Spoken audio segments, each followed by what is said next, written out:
Soyez les bienvenus dans les séances d'écriture, que Dieu vous bénisse. Aujourd'hui, on va parler de montrer que les fausses doctrines changent la grâce de Dieu en dérèglement. Les fausses doctrines changent la grâce de Dieu en dérèglement. Ça veut dire que les fausses doctrines amènent du désordre dans l'église de Dieu. Dans 1 Corinthiens chapitre 14, vous trouvez, à partir du verset 33, apôtre Paul est tenté de nous montrer, car Dieu n'est pas un Dieu de désordre, mais de l'ordre. Dieu, notre Dieu est un Dieu de paix. Ce n'est pas un Dieu de désordre. Il y a aujourd'hui, même si il y a des gens aujourd'hui qui mettent des désordres dans l'église de Dieu. Dans le même 1 Corinthiens chapitre 13, chapitre 14, on nous parle des choses de pommes de psy, le parler en langue. Tous les 1 Corinthiens 14 a parlé, tous les chapitres étaient conservés pour le parler en langue. Apôtre Paul a démontré qu'aujourd'hui, à propos de parler en langue, il y a du désordre. Il y a des gens qui parlent en masse. Il y a la foi en langue, des fois sans interprétation. Les apôtres ont prouvé ça dans le 1 Corinthiens 14, de A à Z, que ce n'est pas bien qu'on puisse parler en langue en désordre sans qu'il y ait des interprètes et tout le monde a la foi. Vous pouvez lire le verset 27, verset 28. Il y a dans d'autres églises, quand quelqu'un dit seulement Alléluia, tout le monde commence à crier. Oh, la Bible dit ceci, ils deviennent comme des fous et c'est du désordre. Ça fait la honte même de Dieu. Dieu même est honté de voir des gens en train de crier comme ça. Dans le verset 29, verset 32, il parle à propos de la prophétie, que dans l'église de Dieu, s'il faut prophétiser, il faut qu'il y ait 2 ou 3 prophètes qui peuvent prophétiser pour le même problème. Ce n'est pas seulement un prophète. Aujourd'hui, il y a des gens qui ont fait leur boutique pour prophétiser aux gens, et ils ne mettent pas 3 prophètes à la fois, parce que c'est pourquoi j'ai vu qu'il y a au moins 2 ou 3 témoins. Il ne faut pas accepter la prophétie d'une seule personne. C'est ce que la Bible est en train de nous dire ici dans le livre de 1 Corinthiens chapitre 14, à partir du verset 29 jusqu'à verset 32. Et la Bible nous a démontré que Dieu aime l'ordre. Dieu n'aime pas de désordre. Alors nous allons vite montrer que les désordres amènent les gens en enfer. C'est ce que la Bible est en train de dire dans les Matthieu 23, verset 15. Car le faux prophète, quand il amène du désordre, il prêche les gens le mensonge, les gens vont tomber, aller en enfer au lieu d'aller au ciel. Et c'est ce que Jésus-Christ a dit dans le Matthieu 23, verset 15. Il dit, malheur à vous, scribes et pharisiens, hypocrites, parce que vous courez la mer et la terre pour faire un prosélyte. Et quand il est devenu, vous en faites un fils de la gaine, 2 fois plus que vous. C'est-à-dire, ils courent partout pour prêcher l'évangile et ils amènent les gens pour les pousser, pour les envoyer en enfer. Il fait de Jésus-Christ le ministre des péchés. Dans le chapitre 2, verset 17, il prouve que Christ n'est pas un ministre des péchés, parce que des prophètes, des pasteurs, des serviteurs impudiques qui font la débauche, ils prouvent que notre Dieu est un ministre de péché. Alors c'est pourquoi, toujours dans le Galates chapitre 2, verset 4, dit ceci, et c'est là à cause des faux frères qui s'étaient fictivement introduits et glissés parmi nous pour épier la liberté que nous avons en Jésus-Christ avec l'intention d'asservir. L'intention de nous asservir. Il y a des faux prophètes qui sont entrés secrètement parmi les enfants de Dieu. Vous êtes dans la Bible, on est dans les séances d'écriture, Galates chapitre 2, verset 4. À cause des faux prophètes qui sont glissés, qui sont introduits effectivement, secrètement, parmi les enfants de Dieu, pour entraîner au mensonge.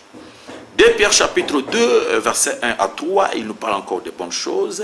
Il y a parmi le peuple des faux prophètes, il y en aura aussi parmi vous des faux docteurs qui s'introduiront des sectes pernicieuses et qui réunissent le maître qui les a rachetés. Aujourd'hui, il y a des gens comme ça qui ont introduit des sectes pernicieuses, qui ont régné le véritable Seigneur Jésus-Christ. Ils sont devenus eux-mêmes le maître. Ils ont poché les gens pour eux. Les gens sont devenus leurs propres fidèles. Ils leur demandé à ces gens de marcher avec leurs photos, se mettre à genoux devant eux, parce que ils sont devenus leurs dieux. Alors, j'ai pu tenter de montrer dans le verset 2, on est dans 2 Pierre chapitre 2, verset 2 dit ceci, plusieurs le suivront dans leur dissolution, et la voix de la vérité sera calomniée à cause d'eux. C'est pourquoi aujourd'hui on se moque des hommes de Dieu, parce qu'on trouve parmi les faux gens ici, les fausses doctrines qui ont mené du désordre. Il y a des pasteurs impudiques, des pasteurs escrocs, il y a des hommes de Dieu qui font du n'importe quoi, il y a des hommes qui s'appellent des dieux. Alors c'est pourquoi ça mène du désordre. Le verset 3 dit ceci, Par cupidité, ils trafiquent de vous au moyen des paroles trompeuses. Ils ont la cupidité, ils trafiquent de nous, ils se servent au moyen des paroles trompeuses, ils trompent aux gens, ils trompent la bénédiction, ils disent des choses, des mensonges, et ils ont l'air fidèles, leurs propres fidèles. Ah, ce ne sont pas des frères de Jésus-Christ, des fidèles de Jésus-Christ, ils ont leurs propres fidèles. Que Dieu vous bénisse. Et on peut lire encore dans le livre de Romains chapitre 2. Ici, c'est selon les Écritures. On part selon la Bible. Romains chapitre 2, à partir du verset 19 jusqu'à verset 24. La Bible dit ceci, car le nom de Dieu à cause de vous, est blasphémé parmi les païens. À cause de ces gens, on a blasphémé le nom de Dieu. Aujourd'hui, les gens se moquent. Vous allez aller prier. Alors, même les passés aussi sont des impudiques, sont des ivrognes. Maintenant, on commence à qualifier tout le monde sur le même pied d'égalité. Il faut faire attention. Dans le verset 19, il dit, les conducteurs aveugles, la lumière de ceux qui sont dans les ténèbres. Vous êtes dans les Romains chapitre 2, verset 19 à 20. Le docteur des insensés, maître des ignorants, parce que tu as dans la loi la règle de la science. Le 21 dit, tu enseignes les autres et tu ne t'enseignes pas toi-même. Il y a des gens qui dérobent, qui font des aventures dans les choses de Dieu, on appelle des maîtres des ignorants, des gens qui prêchent des choses pernicieuses. Que Dieu vous bénisse. On est en train de vous montrer que dans le titre chapitre 1, verset 16 dit ceci. Ils font profession de connaître Dieu, mais ils les renient par leurs œuvres, étant abominables, rebelles, incapables d'aucune bonne œuvre. Alors, ils font profession de connaître Dieu. Il y a des gens comme ça qui font profession de connaître Dieu, mais ils ne les connaissent pas. Ils les renient par leurs œuvres. Alors, c'est pourquoi dans le livre de 2 Jean, chapitre 1, verset 7 à 11, la Bible nous demande de ne plus coopérer avec ces gens, de ne plus coopérer avec des gens qui disent des ordres, les gens des fausses doctrines. La Bible dit ceci, si quelqu'un vient à vous et ne vous apportant pas cette doctrine et ne les recevez pas dans votre maison et ne les dit même pas salut, car celui qui dit salut participe à ces mauvaises œuvres.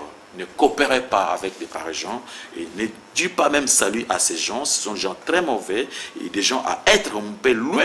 Il ne faut pas s'approcher de ces gens. Il y a Timothée 3, 6 dit ceci. Il y en a parmi eux qui s'introduisent dans des maisons et qui fait charger des femmes qui ont l'esprit faible. Il leur charge des péchés. Tu as fait tel péché, donne-moi l'argent. Il se sert des gens comme ça. C'est pourquoi la Bible dit, vous connaîtrez la vérité vous affranchira. Soyez affranchis avec la véritable vérité qui vous vient d'apprendre qu'il y a des faux prophètes, des faux gens qui vous amènent à marcher dans la cupidité. Que Dieu vous bénisse. Bye bye. À la prochaine occasion.